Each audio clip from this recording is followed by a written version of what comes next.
Okay, good morning everyone and welcome to everyone online. As you could see this morning, not your usual topic, since we are on the last Sunday for the year of our broadcasting officially. We'll hopefully broadcast during the holidays as well. But I felt that it's a good opportunity to just share with you something so important around how we react to current world events and what is so important to understand around that. So obviously this relates to the uncertainties, the turbulent politics and military actions in the world, economic threats and everything else that is destabilizing the world, not by accident but deliberately. And of course the way that we in the church react without even thinking about it, because it's so natural. We have a way to cope with things that is detrimental to the purposes of the kingdom and our function in the kingdom, and I want to have a look at that this morning. So to begin with this morning, we start off in Mark 4 verse 18. And the ones sown among the thorns are others who heard the word, then look at this, the cares and anxieties of the world and the distractions of the age. What does that do? It creep in and choke and suffocate the word. In other words, the environment in which we live and functioning in this world and all the turbulent things around us due to the actions of men has an effect and could be detrimental to your spiritual life. Let's read further in Luke 21:34, much clearer. Take heed to yourselves and be on your guard, lest your hearts be overburdened and depressed. And it gives a whole list of things, but here's the one I want to draw your attention to.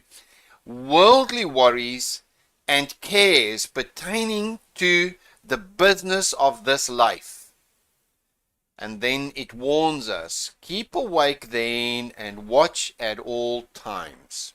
Now, this is the scriptural background, and now I want to go into what is happening in the world, our naivety as Christians sometimes, and the response, the things that I observe in the Christian community, and things that Christians really don't think about. I want to state the following. It is naive, very naive, to believe that the world is naturally progressing. Things are changing because it's the will of the majority and the people. Society steer the direction that the world is going in. This, of course, we know is a delusion, because those who control the capital control the narrative and control the power. So the will of the people is a delusion and an illusion. We know that big money controls big decisions. Okay, so that's the first thing we have to establish. So things don't just happen. I've often as a Christian asked myself, can this really be what the world wants, or is somebody punting a narrative? Scripture itself warns that the lender, that the borrower is servant to the lender. The lender controls. Now, if that's a principle spoken about in the scriptures, we might need to think about the fact that the world has over $300 trillion of debt. Owed by whom, to whom? Countries are enslaved. And guess what? Those who sit in the controlling position as far as the provision of credit is concerned will determine the direction they want society to go in. And as we know, folks, power corrupts, absolute power absolutely corrupts. And this is what we see. Unfortunately, people suffer also from the delusion to think that you can entrust a human being with self-centered, selfish agendas and motives, able to be influenced by money powers. You can entrust him to make decisions on behalf of the people. And so you end up with politicians, and like most of us would define them, polymenetic, blood-sucking animals, you know what I mean. So it becomes an menace and an impediment to society instead of the advancement of society. So things don't just happen.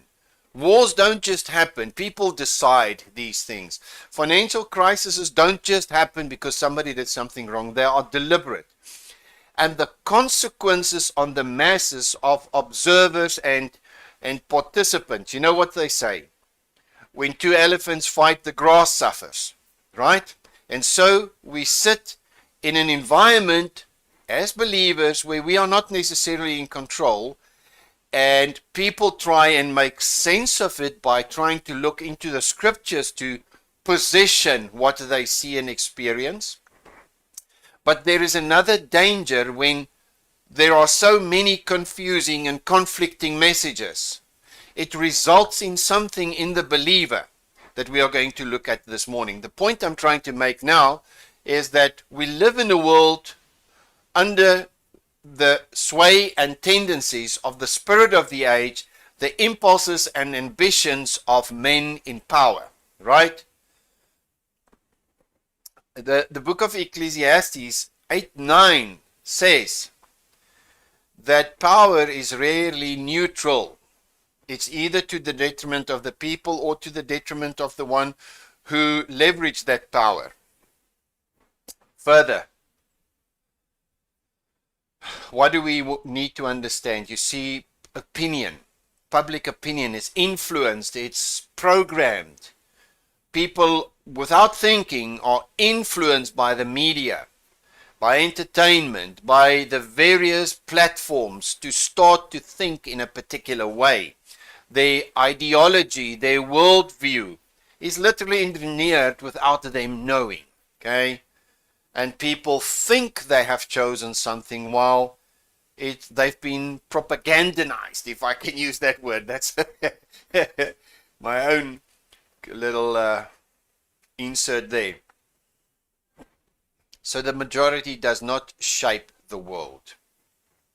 Those who fund and organize and control the flow of information do. And so we as believers sit in this environment. And folks, one of the things, just a quick comment, is I've observed Christians trying to explain world events, doing newspaper eschatology, looking at the news and trying to fit that into their eschatological view. Obviously, sometimes, most of the time, greatly misinterpreting everything. But we are trying to make sense. We are trying to make sense of everything. And so a lot of confusion results, and there's another consequence that I will show you shortly. Now, obviously, the one thing I want to establish firmly, and I'm not going to go through all these slides in detail. This is an introduction that I invite you to go and study on your own. There's a misplaced hope. Let me just bring it for you into perspective. So government represents different things to different people. For the socialist, government is needed to fairly redistribute, right? For the objectivist, government is needed to protect individual rights. For the constitutionalist, it's needed to carry out only those tasks listed in the Constitution. So for those who believe in democracy, it's needed to carry out the will of the majority.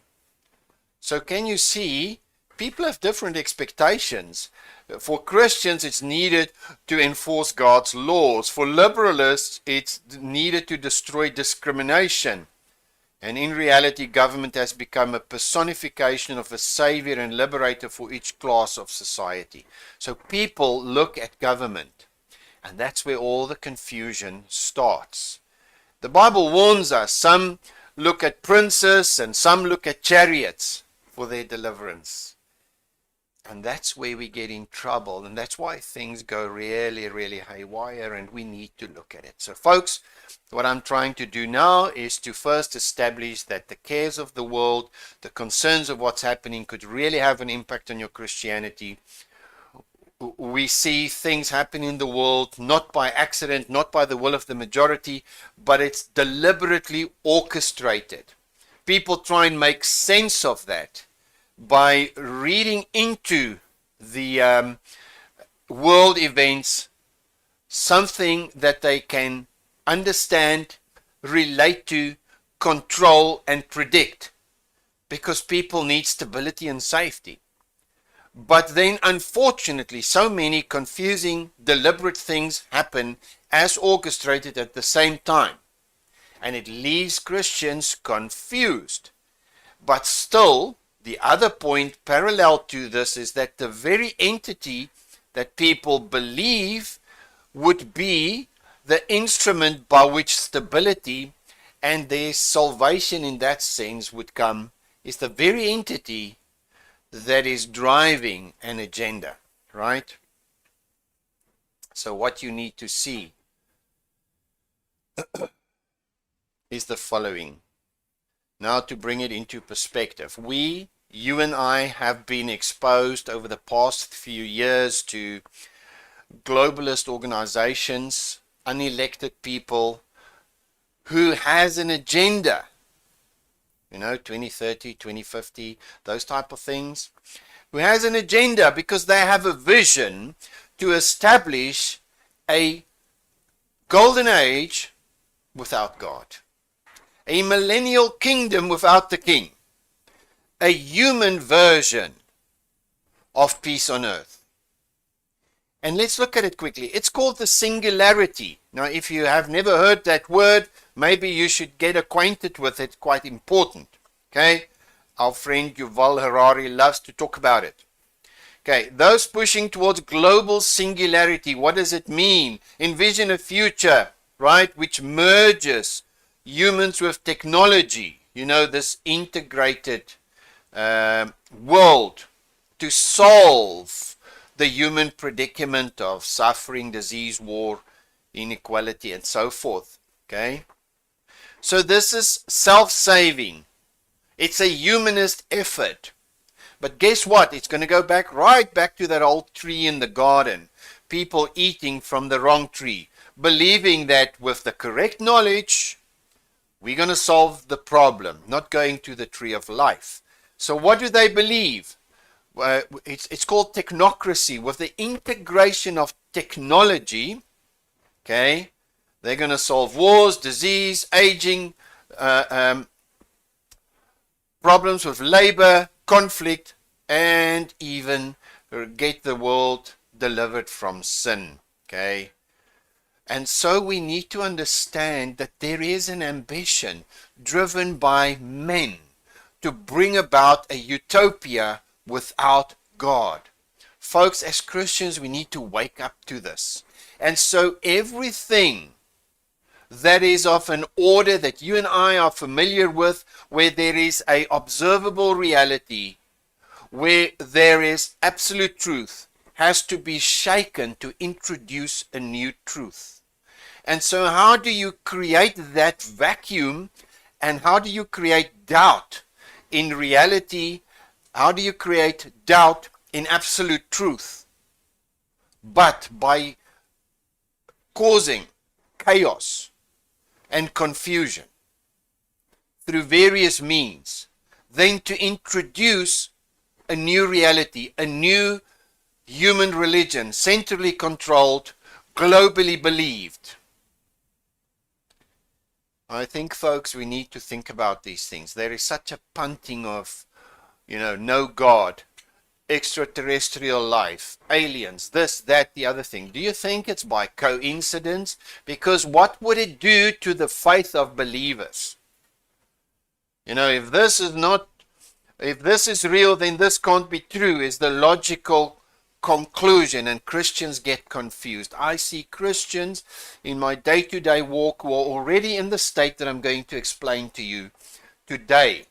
We have to understand human beings with central control, driven by selfish ambitions, wants to bring about a millennial age without God.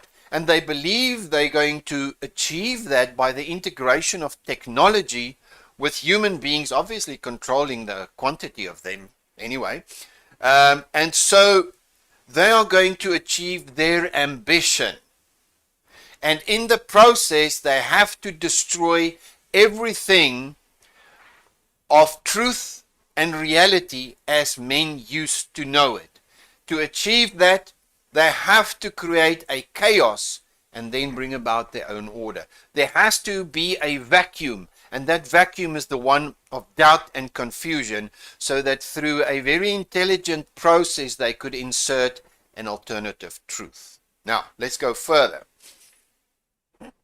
I need you to think with me, and then I'm going to go into the details. So the modern vision of global power to create a singularity of human consciousness centers around the pursuit of a unified world system, politically, economically, culturally, ideologically. We don't want people to disagree, because apparently that's the problem with humanity. Too many religions, so you can see where that's going, right? So they don't want competing worldviews. You have to destroy what they already believe to unify them. Okay? And those that do not want to comply will obviously become collateral damage. Right. So now, through technology, AI, artificial intelligence, and information control, we have something called social re-engineering. And we don't think about it, folks. So it's to merge human decision making into one coordinated framework. People are taught to think in a way. They're not taught to think, but they're taught to think in a way, or they think because somebody already thought for them. So they think I chose it, but they already have the program on the inside. You see, folks, the thing that frustrates me most about Christians is everybody is looking for a mark. But nobody's looking for the system already implanted in the mind. Look, if there is ever such a thing as a mark to be taken, people will take it because the system is already in them. Okay? So I'm much more concerned about the conforming of the minds of Christians to the world, and to adapt to the system of the world and to the programming that it has, and the departure of absolute truth, or from absolute truth and from verifiable science into scientism. Okay? I'm much more concerned with that, because that is the factor that's going to predetermine compromise. Okay, so now they need to unify everybody, unify them in the way they think, believe, and practice their religion and what worldview that they have. So it's coordinated. That's what we need to see. Everybody is at the global village, one nation, one people, right? That type of confusion. So you have to destroy family, nationality, culture. You have to destroy all of that, and this is what we're seeing, right? Through the mass movement of people globally. Now the problem here, folks, and this is where I want to hone in. So the ideological singularity is not just merely technological. There is a psychological and spiritual reshaping. And I'll show you how that works this morning. So individuality becomes secondary to collective harmony. And we've heard all this language all over the show for so long. Now, I want to start first just as a comparison. So we see there are two kingdoms in conflict. We have this humanistic utopia, which is built on data, reason, and innovation. We have this humanistic utopia, which is control, surveillance, and uniformity. That's what they're trying to do. We've got to get everybody in the same mind. Peace on earth by force, by control, by indoctrination, not by free will by the Messiah. Okay?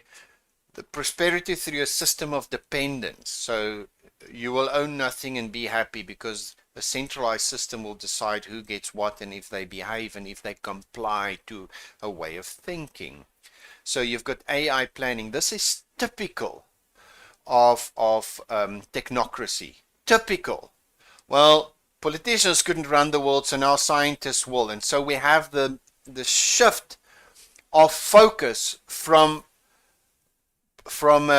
traditional political ways of running things, even democracy, if it ever existed, into a scientific approach. So you have the merger of corporations and the state, technology and state, so that things could now be driven in an intelligent tree of knowledge way.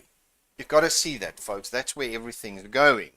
So unity through eliminating disagreement and individuality. You just become a number. So everybody gets tokenized, the internet of bodies.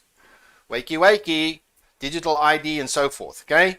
So internet of bodies, tokenized, just a number. We can make money on your number. And guess what? Your individuality is gone. And we'll control how you behave. It's all part of the singularity, trying to build a one global order. And why is that important to understand? Well, we're sitting in a transition and the world is being shaken and Christians don't know what is going on, and then they become open for new suggestions and maybe they will abandon foundational truths. This is what I experience as people that I talk to internationally, and hence this teaching this morning. So there's redemption through technological progress, not through repentance. It seeks Eden without the king of Eden. We see that people want to go back to the garden themselves. They want to climb over the wall, not go through the door. Okay? Now, whereas the kingdom that you and I live in, okay, is one built on love and righteousness and truth. Okay? It's one that brings peace through reconciliation. It's one where wholeness is brought through God, not through subjecting people to indoctrination. Okay? Unity is through the Spirit. Life is brought through resurrection, not machines.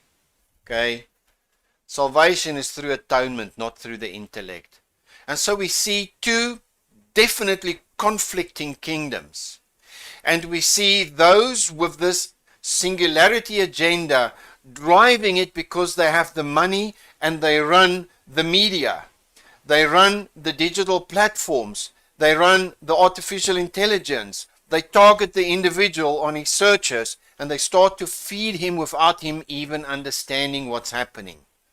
Oh, look here, it's things that I'm interested in, and before long, the mind is starting to change. Okay? Oh, look here, this explains exactly what's happening in the world, or does it? Okay?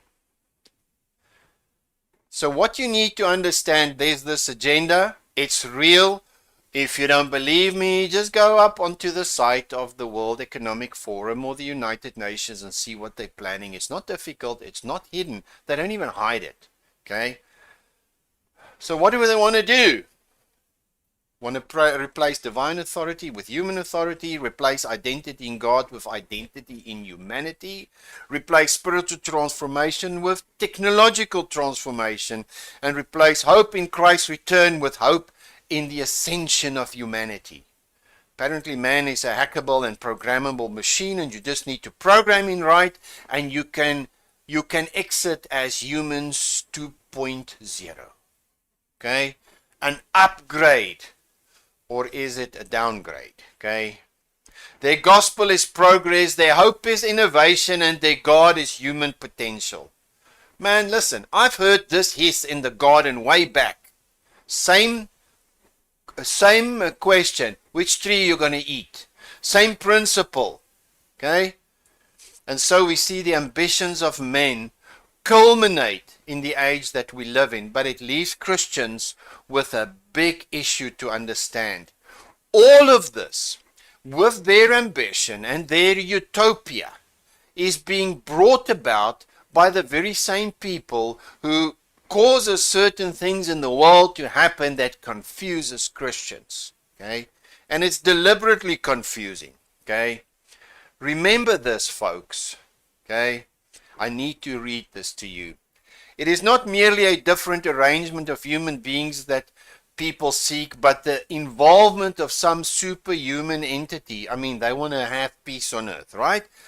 With rights that human beings do not have and with virtues that human beings do not have, which can be used to keep all the untrustworthy humans in line. So in other words, human beings to have almost a supernatural ability, godlike, to make things right for them. And that's why they elevate certain world leaders as saviors. Okay?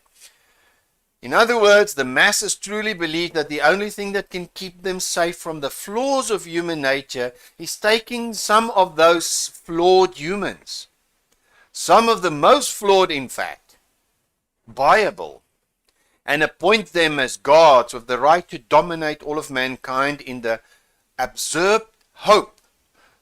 If given such tremendous power, such people will use it only for good. Now, come on, folks. Wakey, wakey.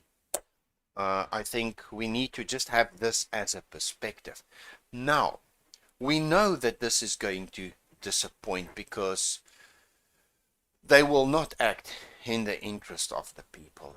There is an absolute abuse of power. As I said to you, I'm not going to go through all of these slides. I leave it for you as self-study because I will actually get to the core of what I want to say. There's the loss of a moral compass. We know that.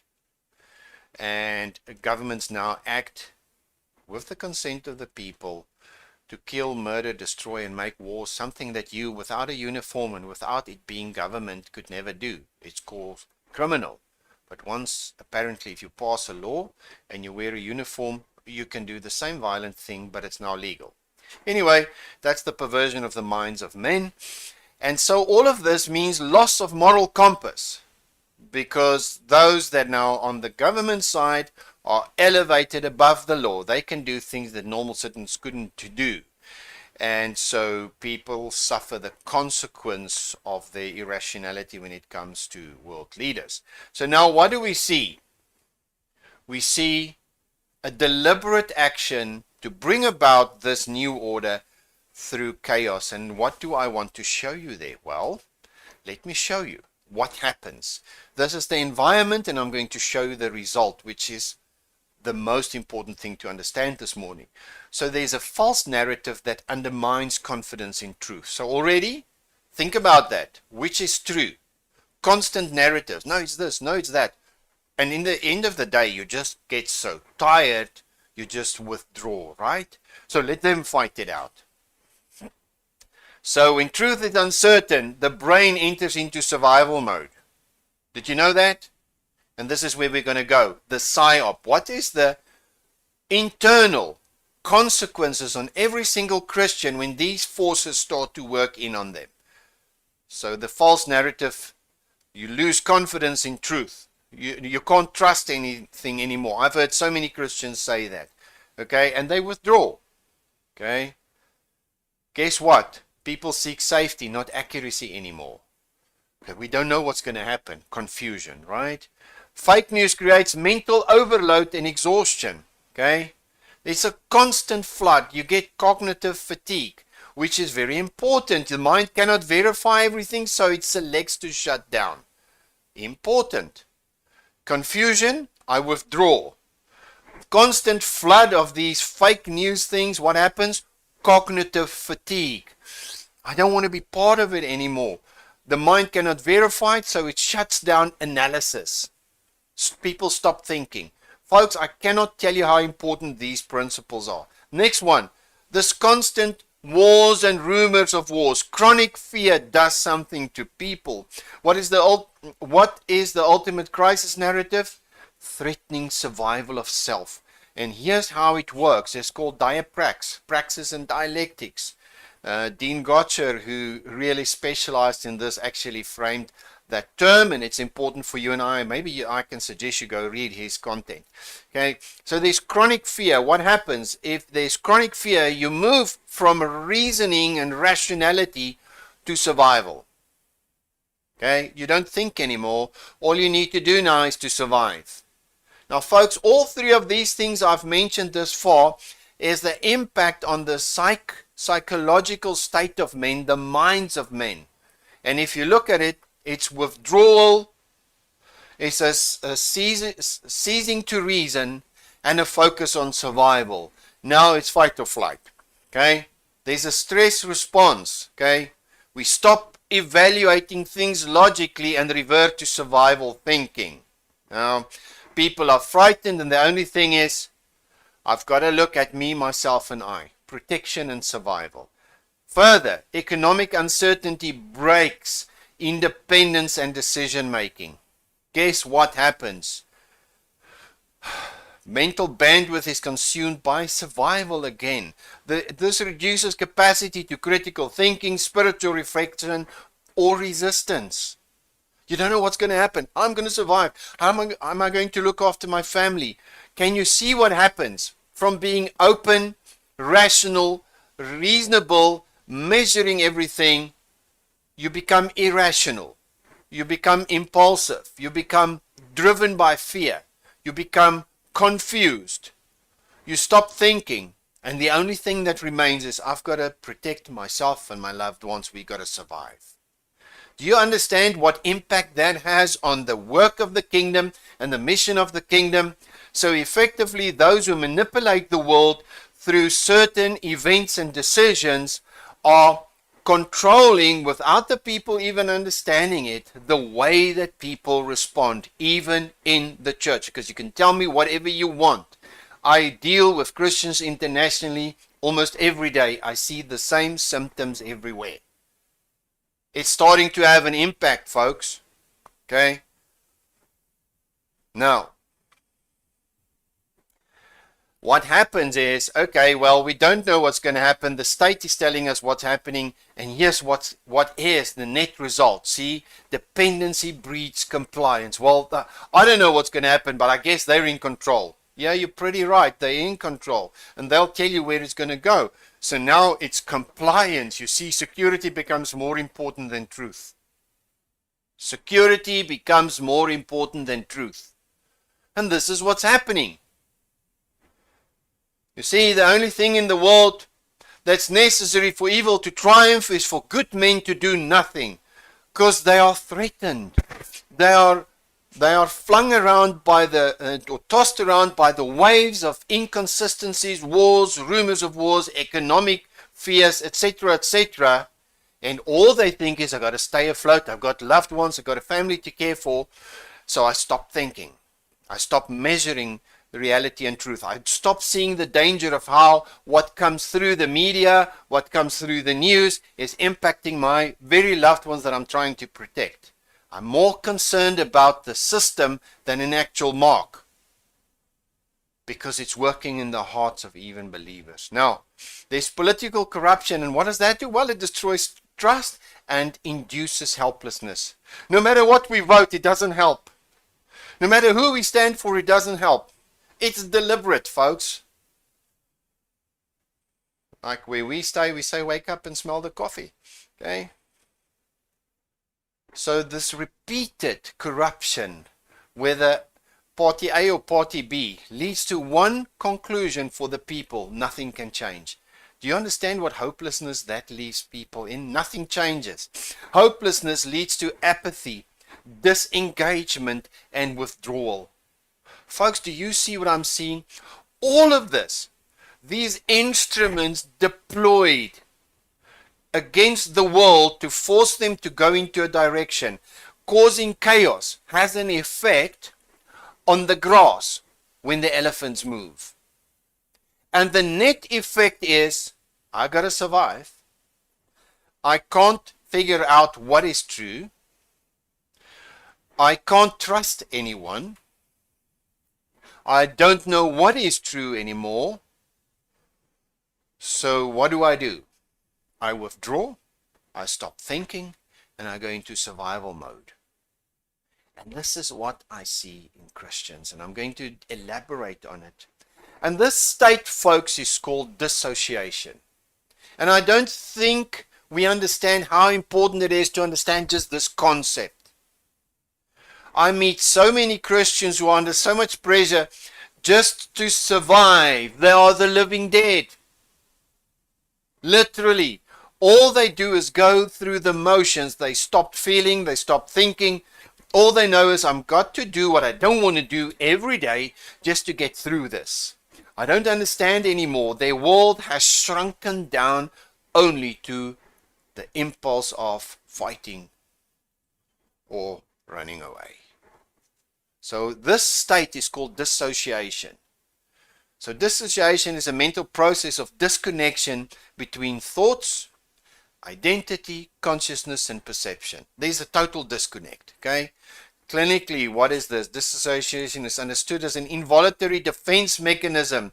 The mind shields itself from trauma by separating distressing experiences into non-conscious compartments. Folks, do you understand? This is natural to all human beings. This is not some psychological hoo-ha. This is what we do to survive. We disconnect. And what do I see in the world? A bunch of Christians disconnected. I mean, you have Scamvid coming, and everybody's like, what's happening? What's happening? And no, 2 weeks, no, 2 months, no, 1 year, no, 2 years. And in the process, you see their confidence waning, their dependence on state and direction from state increasing, their confusion increasing, the infighting, the division, the urge to just protect myself. I mean, just look at how they gupsed all the toilet paper. Oh, I heard there's a shortage of toilet paper. So one person goes in, buys 5 trolleys of toilet paper for himself. Just speaks of that self-centered drive to survive. Forget everybody else. It's the unholy trinity. Me, myself, and I. Boom! Proven case. Okay? And all you need to do is now you need to perpetuate that because they have an agenda. We need to bring about a singularity where a few men will control the many. It's actually called super capitalism. They remove a middle class and you only have the elite and a worker class. Okay? That's all they're working towards. Okay? And so what do we see? People disconnect. Christians disconnect. It's my big problem. My big problem that I observe. I see Christians lose sight of the kingdom, lose sight of eternal realities, losing sight of the kingdom in them now, losing sight of their function and purpose, ceasing to spread the gospel, ceasing to advance the kingdom because they've already given up. Oh, look, evil's winning. Yeah, yes, because you're doing nothing. Okay? And here's the interesting thing. You get this societal and disconnect, and here it is. Society can exhibit a collective form of dissociation. Now you've got nations doing that. When social order collapses, large groups may avoid reality via denial, myth, or conspiracy. Hey, everybody's against us, you know. Anyway, for example, entire populations might fixate on a scapegoat or embrace propaganda narratives that seem to explain the chaos. All of this is happening because we are, you know. People have this, they can't see the reality anymore. They can't see the truth anymore. Chaos confuses them, and somebody's pulling the strings. Now, I want to drill into this, folks, because you and I need to understand this state. Folks, again, this is not some clever psychology. This is observable. This is what happens when people need to survive. All you need to do, go into your microcosmos and look at relationships. You have marriages that don't work. What happened? They disconnect. They just live. They become the living dead. Can't face the pain, the inconsistency, the fear, and the threat. So they disconnect. And this is how you know. Look at this. So there's emotional numbing. What do I see with Christians? No more empathy. No more feeling for others. Why? Because if you feel, you might get hurt or be disappointed. So there's emotional numbing. I can't feel anymore. All I need to do is survive. Then there's disconnection from reality. I see a lot of Christians trying to make sense of this current world stage through searching the scriptures, trying to figure out what goes where. Some think they've got it, but in my opinion, most who think they got it have it wrong. Okay? They have their own imposed ideas, but I mean, at least it gives them some sort of sense of stability and control. That's why they do it. Okay? But there's a disconnect from reality. Then there's this complete detachment from self. And what do I mean by that? It's a sense of being outside. You almost become a third-person observer of your own life. That's a clear sign that you have become detached, disconnected. And that's a very dangerous place to be. I mean, and then people have these memory gaps. They just live. They don't live in the moment. They don't live the truth. They don't focus on the truth. It's like you come to the end of the day, you wonder what happened today. Ever been there? I think a lot of us can associate with this, maybe in the past with some real events that happened. You can't remember. Well, it's how we survive, folks. But it's dangerous. Why did we get into this state? Well, there are people pulling strings deliberately, and we have taken our eyes off God, His Word, and the King. And so if you take your eyes off stability, you're going to be swayed around by instability. And that's my encouragement to you today. We can't get out of it. We must get out of it for the sake of the kingdom, for the sake of the purposes and the great commission that the Lord gave us. Then, there's reduced critical thinking.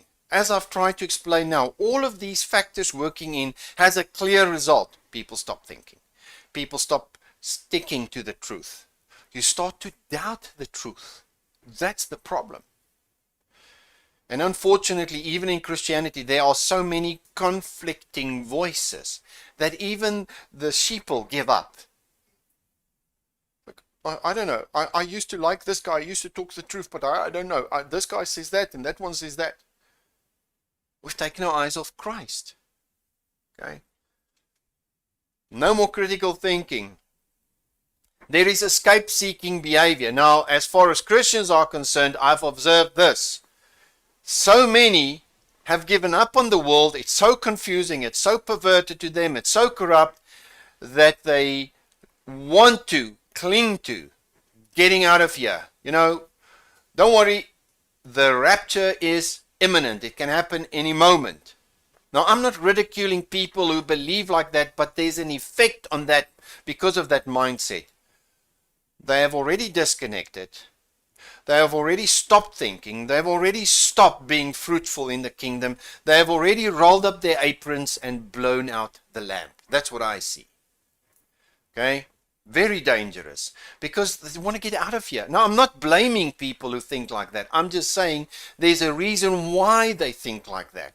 They can't push back. They can't advance the kingdom because they are overwhelmed by all these factors being pushed by people with a narrative. Okay? There's escape-seeking behavior. Then there's this fragmented identity. And what do we mean by that? Well, there's a trouble. You start to doubt what you believe. One day you believe you're certain and sure, and the next day you're wondering. And so there's this constant internal conflict. Okay? Which they termed fragmented identity. Then there's an avoidance of truth and pain. See, the mind rejects distressing information to protect itself. I mean, the worst thing is now you get doomers and gloomers and they start to say things. And all you need to do, now you're interested. You see, folks, now you're interested. I want to know what's happening. And you start to scroll on the internet. And behind the system sits a little artificial intelligence, which is not sentient, by the way. Wants you to think that you're talking to somebody real. And this thing analyzes your search patterns and behavior and starts to feed you with content. And you start with doom scrolling. And by the end of about 2 hours, which you accidentally lost, you completely filled with fear because all the experts are saying. Don't you understand that this is how it works? If you have a fearful people, you have a controllable people. If you have a doubting people, you have a controlling people.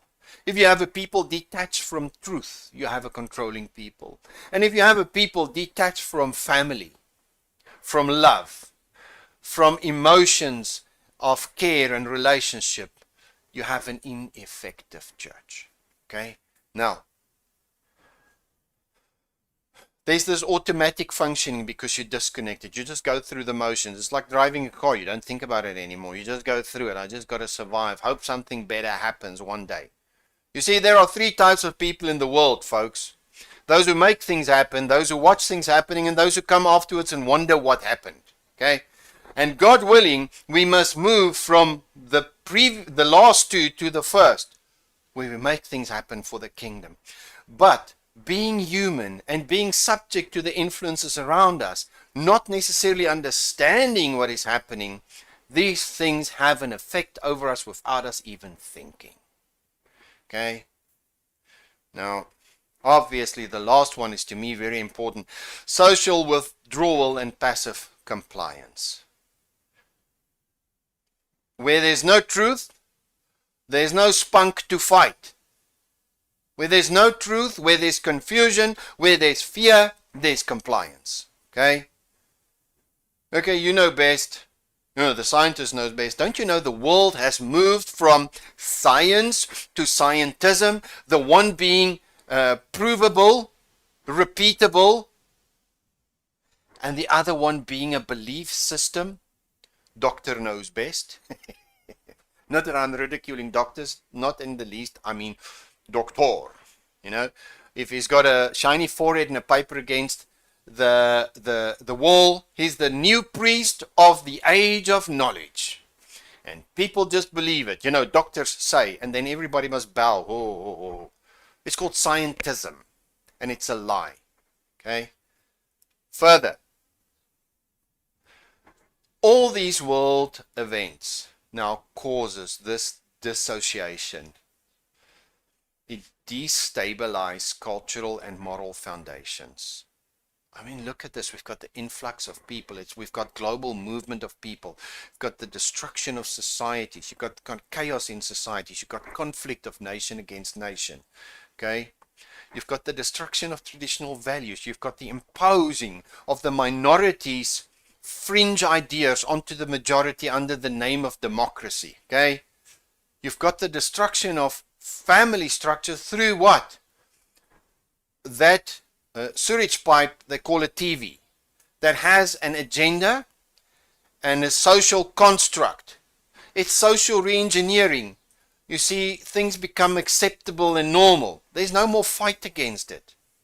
Don't you know that the assault against the church and its function is not necessarily a direct frontal attack, but it's an integration slowly through ways of thinking and compromise.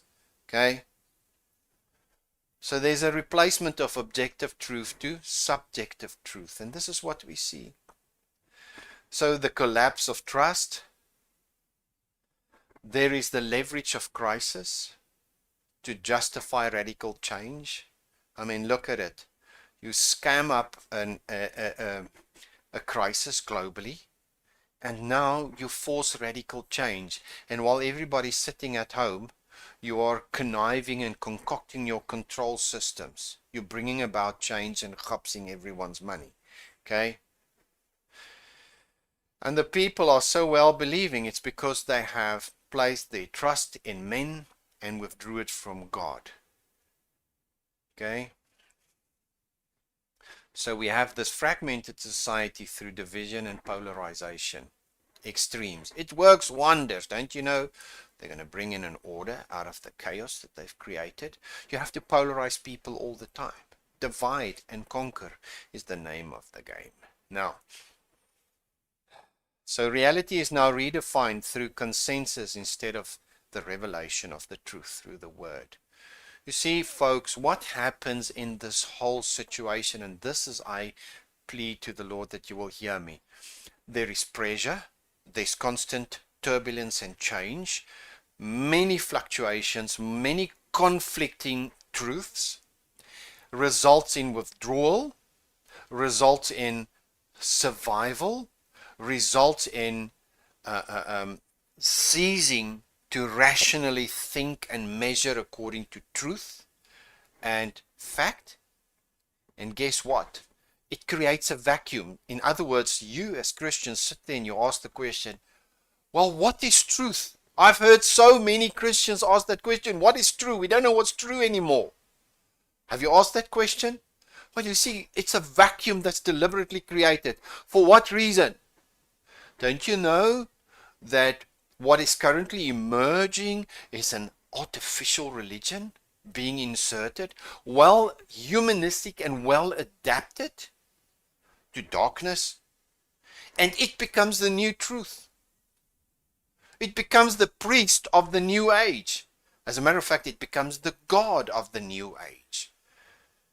It's inserted in that vacuum. Once you create confusion about what is traditionally true, you can insert an alternative and people will take it. Don't you know that's the reason why so many Christians depart from Christianity and things like Islam is rapidly growing? It gives people, again, a sense of certainty, of security, of belonging and purpose. Because Christianity is not cutting it. You've got so many conflicting voices.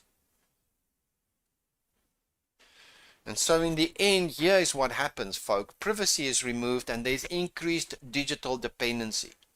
I can't tell you how many Christians I deal with who depend on that stupid little device to give them their view of the world. Oh, the influencers. Don't you know those guys get paid? Don't you know they get paid to punt or bring about the propaganda in a certain direction? If ever you want to read it, it might benefit you to read the book called Propaganda. I think it was Barnes, Edward Barnes. Can't remember the author. I think it was him. Anyway, do yourself a favor, read it. It's real. People in power are using these things, and it's happening against Christians as well. You're not exempt. And the most dangerous thing is when you don't think about it and you don't study it, you get sucked into it so easily. So I want to highlight this last point: replace freedom with convenience. You know, everything's just so, it's for your safety, sir. It's so much easier now. You don't need to come in. We just take a snappy of your face, take a imprint of your finger, we do a GPS location, and you can carry on right ahead. And people just don't get it, okay? You digitize somebody, you tokenize somebody, you localize somebody, and you make whatever they use expire, and so you control them completely. Like I said, wakey wakey and smell the coffee, you know? Coming to a city near you soon, unless Christians wake up and they get busy with the kingdom. We have to push back and be fruitful for the King. I'm not saying that we can overturn what the Bible prophesies, but we can make a major difference and live in victory for sure. So they weaken the old, in conclusion, through confusion, destabilization and division, and build the new through centralization, unification, and technological control. That's the world we live in, folks. The things that happen around you are not coincidental. They are not the will of the majority. We know that. But they are planned for a deliberate purpose, because behind all of these actions sits a program that breaks people in their minds and make them controllable and make them programmable for a new truth. Unfortunately, so many Christians have been influenced by it so that they become not eliminated, but they become useless. Okay? So here's the thing.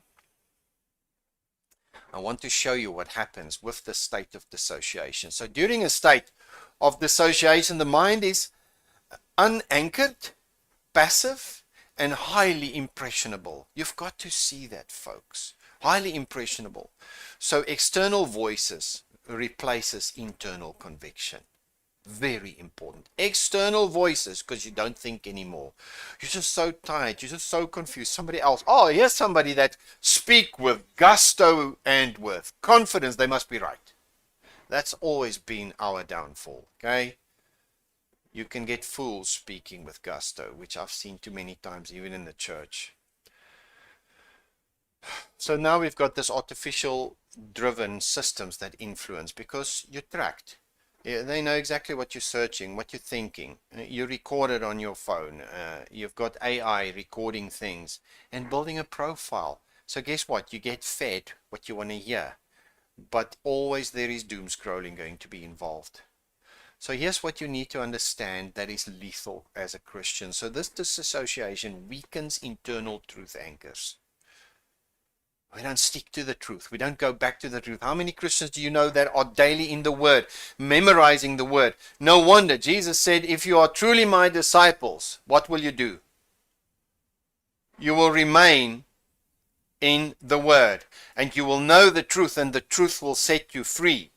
But we get overwhelmed, and I'm not blaming you if you're in that state. We've taken our eyes off Christ, okay? So the anchors are lifted. And then what happens? We lose the ability to distinguish truth from suggestion. Okay, now, the next thing that happens, and folks, please go read through the notes. I made quite an effort to detail it for you. Okay, so what happens next? Once that happens, AI fills the gap with packaged answers. How unbelievable. If you ever use that thing, you'll know, number one, it's not sentient. Number two, it's just a smart computer search engine. It's not something living or intelligent like human beings. And it will just give you from the sources it has. And if the majority of sources online are corrupt, it's going to give you a corrupt answer. And if you don't know it, you're going to eat it for lunch. Okay? Now, so you get packaged answers that takes your mind in the direction you don't want it to go. Get back to the Word. Then, you've got personalized technological deception through AI, and that's the point I want to make. So modern AI tracks preferences, emotions, fears, and vulnerabilities. You ask it a question, since how long have you had this problem? Get lost, chip. Using the data, it can tailor messages, align psychologically with the individual, make false narratives feel true and familiar. A dissociated mind believes what feels stable, not what is factually rooted in truth. Folks, please, this is what's happening. And you and I need to see it this morning. Okay? So there's an alternative reality which is constructed gradually. See, we start to doubt, we are confused. What happens?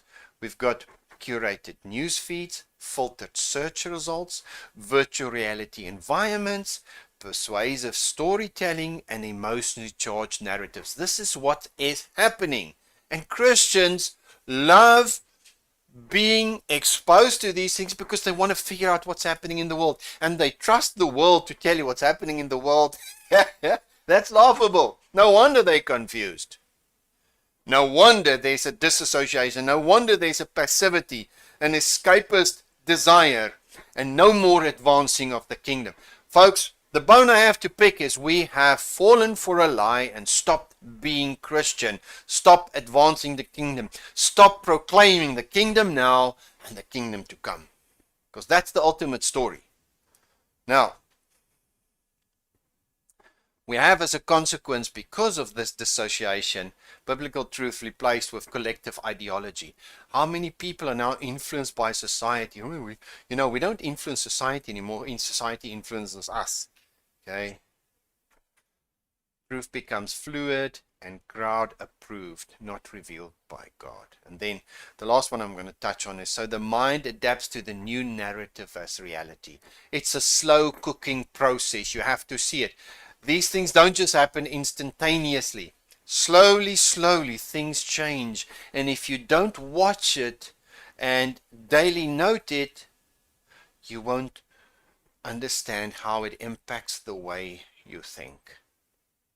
It's unfortunate, folks, but you can't trust the world to tell you what's happening in the world. And we can't allow ourselves to dissociate, because it causes us to cease in our function for the Lord. So in summary, during dissociation, a person's inner world becomes empty, quiet, and defenseless. That's the big one, defenseless. Have you ever noticed in all these war scenes, when they want somebody to talk, you got to break him first. He becomes defenseless. You change his perception of reality, lock him up in the dark, isolate him from inputs of other people, get him to dissociate, and then he becomes defenseless. It's the same game played en masse in the world. So into that silence, singularity-driven AI has a packaged reality. You have to see this, my dear friends. Crafted to feel safe, rational, and desirable? All you need to do, go scroll, not in a bad way, just to find out, I mean, and see how many of these things on YouTube is AI generated. Oh, and the voice talks with authority and talks as if it's fact. I mean, really? Rather read a book from some academic. You'll get much further in life than listening to an artificial voice telling you truth. Okay? Biblical truth is sidelined, autonomy dissolved, and the person adopts to a constructed worldview, not through logic, but through dependence and comfort. Please listen, not logic. And this is what happens. The moment people dissociate, they cease to be reasonable and logical. They don't have the same plumb line anymore. A new plumb line gets in, folks. A vacuum is created and an artificial truth is inserted, and the church is deceived. It's a plan. So what happens? Well, the believer is left with a worldview crisis. Let me show you. When global crisis overwhelms the senses, wars, economic uncertainty, collapsing institutions, corruption, rapid technology shifts, many Christians experience psychological and spiritual overload. We're human after all. Okay? The noise of the world becomes louder than the voice of Scripture. That remains true. And when fear dominates perception, the mind often shifts into disassociation and coping response.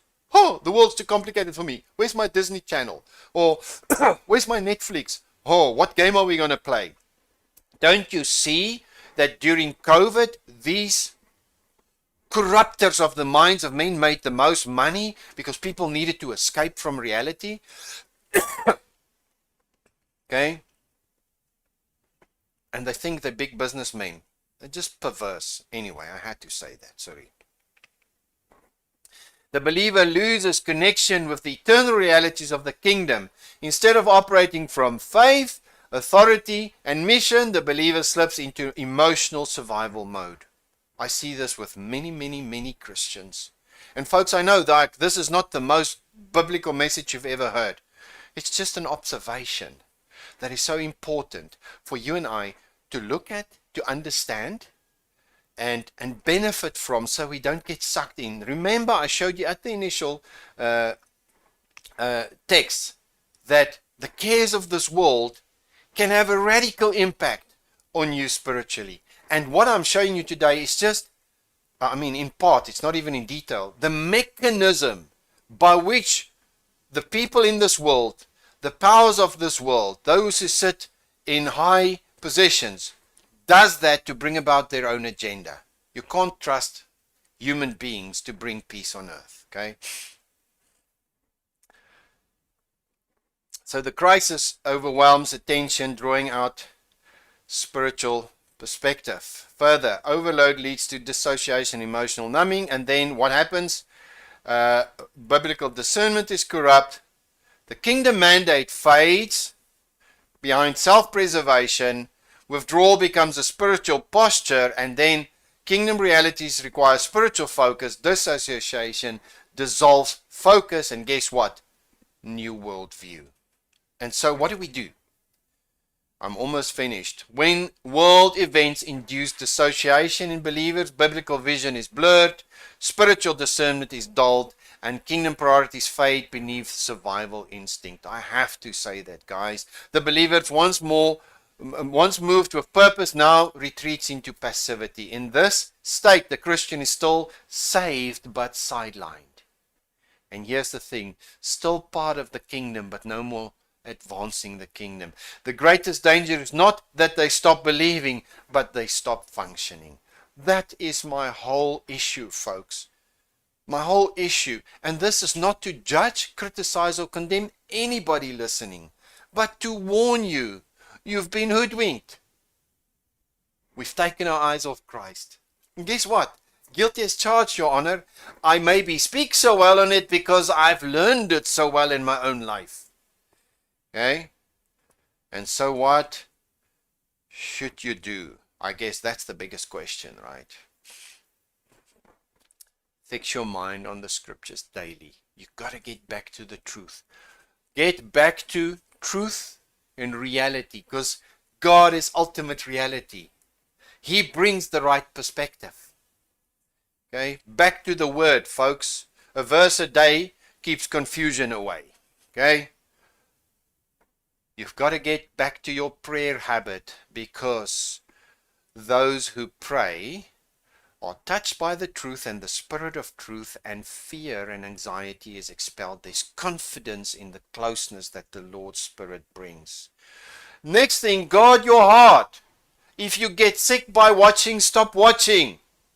Guard your heart. From out of it is the wellsprings of life. Don't eat something that makes you sick. You don't need the news of the world if it intoxicates you. Okay, I'll tell you something. You know, news is something that already happened. I'd rather read the book that tells me what is going to happen. Wow, who's interested in what happened already? You know what, like they say in that one movie with the cars, what happens behind us is of no concern to us. Anyway, we've got to stay thankful, and we stay by praising the Lord. We worship Him.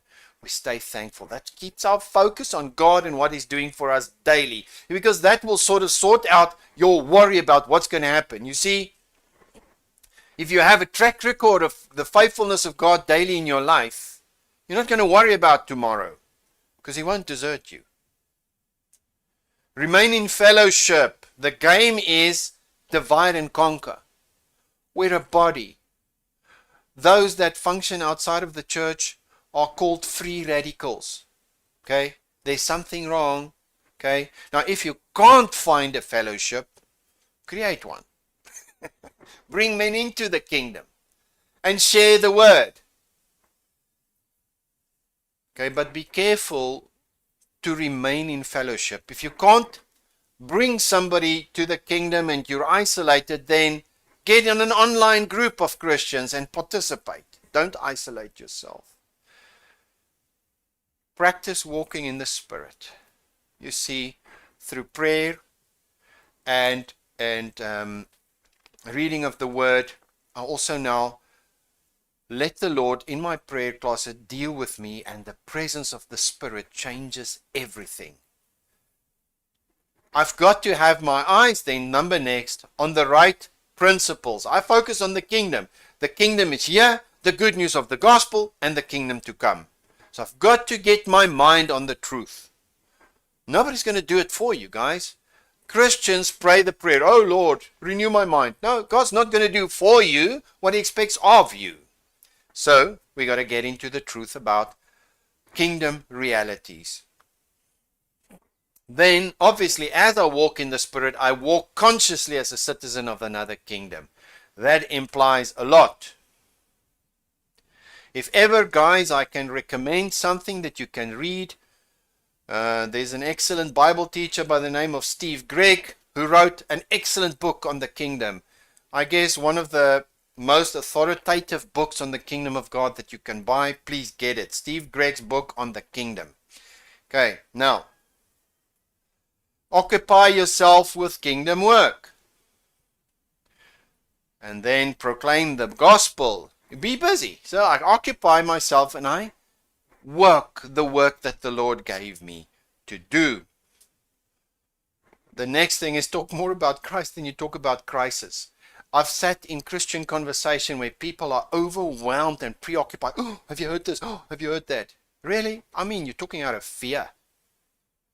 Let's talk about the Lord, man. We have one thing in common, the one we love and the one that loves us.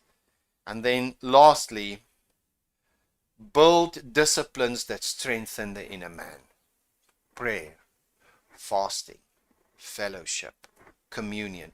All these things that maintain the spiritual life we have to maintain, folks. Disciples are disciplined followers. And I think that is important. Otherwise, what happens? You become weak. You become overwhelmed. And you become confused. And so lastly, I want to remind you of this. The kingdom now and present. The kingdom is spiritually present wherever Christ is acknowledged as Lord, where His will is done and where the Spirit empowers righteousness, peace, and joy. Believers are born into this kingdom now, citizens of it now, and called to live under its rule and advance it through the gospel now. It's a kingdom not of this world system. And guess what? Apart from that, there is a kingdom yet to come. The kingdom will reach full physical and global manifestation when Jesus returns, raises the dead, judges the nations, and establishes His righteous government on earth. Then the earth will be filled with the knowledge of God. Creation restored, and His people will reign with Him. What is now spiritual and inward and growing will then be visible, universal, and unopposed. Now, folks, why do I end up with this? Because we started off by showing you the ambitions of a singularity, men trying to establish their own kingdom without God. Ain't gonna happen. Don't get sucked into the confusion and chaos they cause.